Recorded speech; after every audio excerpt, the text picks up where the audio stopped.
Si Abbas Araghchi na mismo mga kapatid ang nagkumpirma. Siya ang foreign minister ng Iran. Okay, kinumpirma niya na malapit nang matapos ang kasunduan sa pagitan ng Amerika at Iran. Oy, good news yan mga tol. No, sa wakas, meron ng posibilidad na magkaroon ng kapayapaan sa pagitan ng Amerika at saka ng Iran. No, kasi nitong nakaraan lang mga kapatid, tila ba bumabalik na sila doon sa era ng bakbakan ulit dahil nagpapalitan sila ng pag-atake. Pero ngayon mga tol, ipinahayag daw ni Iranian Foreign Minister Syed Abbas Araghchi na nalalapit nang matapos ang kasunduan ng Iran at Estados Unidos. Para malaman natin ng buong detalye, panonoorin natin itong balita mula rito sa UNTV News and Rescue mga tol. Siyempre magbibigay lang po tayo ng komentaryo at reaksyon. Pwede kayong magbigay ng inyong sariling komentary sa comment section sa ibaba. Huwag na natin patagalin pa, panoorin na natin to mga tol. Ipinahayag ni Iranian Foreign Minister Syed Abbas Araghchi na nalalapit nang matapos ang kasunduan ng Iran at Estados Unidos. Gayunpaman, nakiusap ang opisyal sa media na iwasan ang pagbibigay ng mga speculation sa detalye ng kasunduan. Okay, so iwasan daw ang pagbibigay ng speculations about sa mga detalye dito sa kasunduan na to. Since hindi naman tayo media, tayo naman ay isang ordinaryong netizen na nagbibigay ng reaksyon mga tol.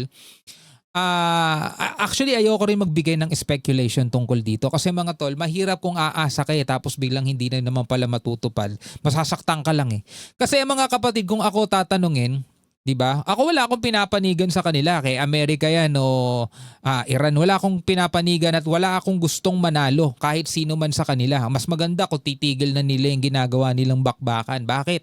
Kasi kahit naman sino magtagumpay o kahit naman sino nakalalamang sa kanila, iisa pa rin ang resulta niyan para sa ating lahat. Diba? Doon sa mga mayayaman, doon sa may mga malalaking pera, doon sa may mga malalaking industriyang kumpanya, mga tol, hindi sila masyadong apektado. Pero sa ating mga may hirap, mga tol, apektado tayo. Bawat sentimo ng pagtaas, ng paggalaw ng mga presyo ng gasolina at langis, apektado tayong lahat. Ikaw, ako, lahat tayo mga tol. Kay maka-Iran ka, kay maka-US ka, kay maka-Israel ka, diba? Sasaluhin mo pa rin mga tol yung resulta nung nangyayaring bakbakan dyan sa Middle East. Kaya ako, ang hinihiling ko, sana nga talaga mabuo na etong kasunduan na to. At sana matapos na magkaroon na ng kapayapaan at magkaroon na ng tuluyan na pagkalutas etong ginagawa nilang problema rito sa Middle East. No? Tuloy natin. Tiniyak naman ito na ibabahagi ang mga detalye ng naturang kasunduan kapag ito ay naisapinal na. Nauna nang ipinahayag ni US President Donald Trump, posibleng lagdaan na ang kasunduan sa mga susunod na araw. Kaya pala ipina-cancel niya no, yung gagawin sanang pag-atake ng Amerika dito sa Iran.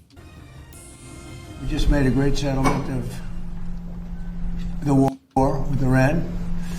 We just made a great settlement of the war with Iran. And we're going to be subject to finalization of documents. We should get done over the next few days. Sana nga talaga, sana nga talaga. Probably have a signing maybe in Europe.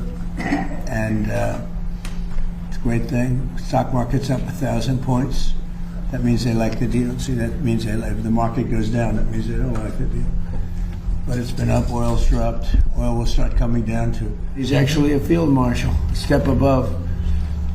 And they're all very happy. The whole Middle East is happy. And long beyond the Middle East, the Strait will open as soon as we have it signed.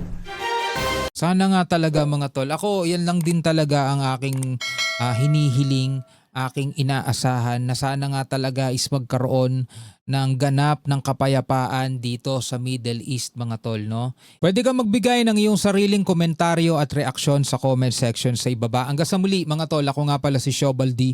Peace out.